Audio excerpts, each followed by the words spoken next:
After the unbelievable scenes of Sabasaba protests, where does this leave President William Ruto? Because it's clear enough, there is a message being communicated, a very strong signal. Mount Kenya is totally gone. Will William Ruto depend on Mount Kenya for votes come 2027? Do you think he even has a slight chance of getting 10% of votes from Mount Kenyan region come 2027? Welcome back to our channel. Press the subscribe button for more news bulletins on Royal News, the channel where you get all your trending bulletins. Now, we have seen an unbelievable scenes. Gen Zs were demanding they want to walk to State House on Sabasaba, but they did not succeed to move up to State House. Reason being, Raila Odinga had cooled down his supporters not to go to the Sabasaba rally. The question we should be asking is, what if Raila Odinga had authorized the supporters he has to also join this Sabasaba? What would be the scenes in Kenya today? Gen Zs moved up to State House. Girls, Kibra and Mathare stayed totally out of the Sabasaba protests. If they had actually joined today, we would be writing headlines. What do you think? Kisumu and Migori also chose to stay away from the protests. Imagine, let's say today, that Raila had given the go-ahead. What would the protests be looking like today? We would be writing headlines, I'm not telling you. Lies. All ODM strongholds stayed away from the protests. If they had at all joined, we would be having very high casualties. For the first time in history, Mount Kenyan region has made a standing ovation that they can actually conduct protests against the government. Let's be realistic. Why do you think Mount Kenyan region is actually protesting against the government? Could it be that they are insecure? The seat of the president has been in the hands of Mount Kenya for quite a long time, and now they don't have the seat in their hands. Could it be that Rigathi Gachagua is also having his own revenge motives after his impeachment, inciting the mountain against the ruling government? Mount Kenya has never been part of protests in a very long time. The scenes of the protests were actually shocking because Kenyans have totally shifted the nature of the political arrangement.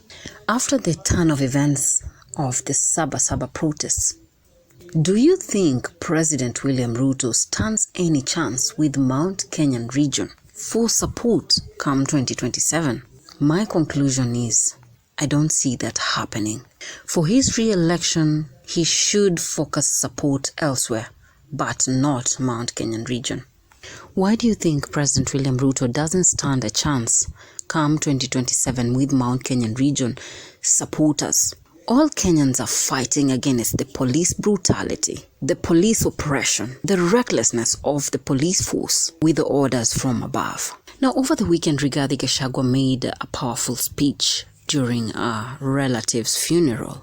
But our greatest concern, where we need help, is the decision that was made last Saturday in State House when the president summoned all the police commanders and ordered an onslaught and persecution of our community.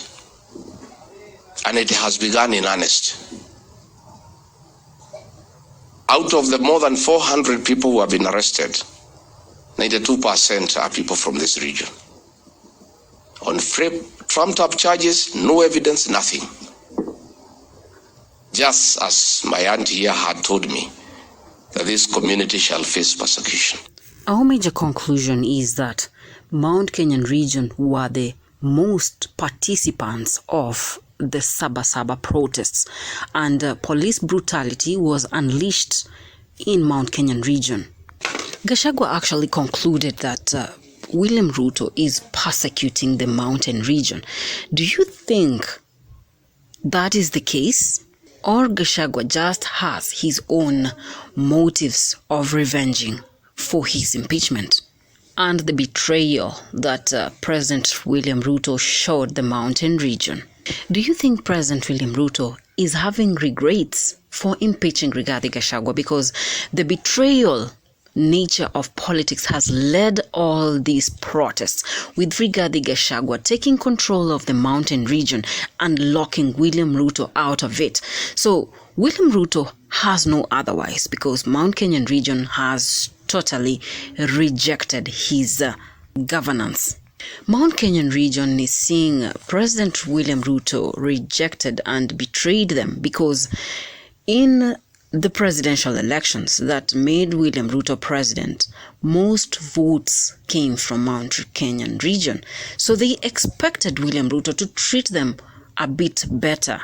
What did he do instead? He betrayed the mountain. He impeached Rigathi Gachagua, fired most Kikuyu politicians. The damages are endless. And now Rigathi Gachagua took matters in his hand.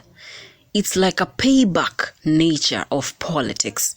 He has Mount Kenya in his hands, locking William Ruto out of it. How will he survive come 2027? We know Mount Kenyan region has the numbers, and the numbers are the determinants of the political elections in Kenya. If Mount Kenya had not elected William Ruto with high votes, today he would not be the sitting president of Kenya. According to the nature of agreement between Ruto and Gachagua, it was a nature of shares in the politics. Mount Kenya was meant to have big shares in the government, but that is not what we are seeing today. After Ruto got the power, he kicked out Mount Kenyan region. They own nothing because William Ruto is in control of it all. So me, I can be persecuted, my children can also be. But for my community, we need help. Watoto wetu wote wamefutwa kazi. KRA amefuta watu wetu. Police amefuta watu wetu. Kila pahali biashara zetu zimeharibika. Juzi ametuma watu Nairobi wamechoma biashara. But our great concern where we need help is the decision that was made last Saturday in State House. According to Rigathi Gachagua's speech, this only means that William Ruto has betrayed Mount Kenyan region, and it's only mountain that is being persecuted. Why do you think Rigathi Gachagua is having such conclusions? Could it be because of the broad-based agreement between William Ruto and Raila Odinga? Raila Odinga kicked Rigathi Gachagua out and brought in Raila Odinga, the opposition leader, into the government. For many years, Rigathi Gachagua, being in power, had rejected the agreement between William Ruto and Raila Odinga. Finally, it worked, and Raila is in the government, which makes Mount Kenya view this as a total betrayal. They kicked out the mountain and brought in Raila Odinga with a broad-based agreement.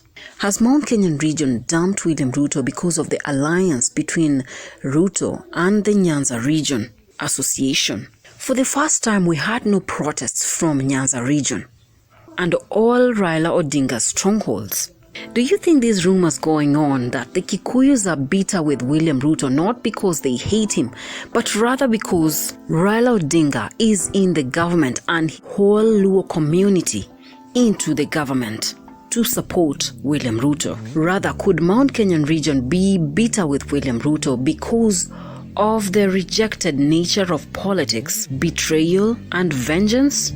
What do you think? Is Rigathi Gachagua leading Mount Kenyan region against William Ruto for his own political interests and satisfaction, paying back the revenge game of being impeached after helping William Ruto acquire the presidential seat by large support votes from Mount Kenyan region? Leave me your views on the comment section. Subscribe to Royal News Updates Media, the channel where you get all your trending politics. In case it's your first time to listen into Royal News, press the subscribe button and ring the notification bell so that you can be fast to receive the news bulletins once we upload them. JD Ishmaels.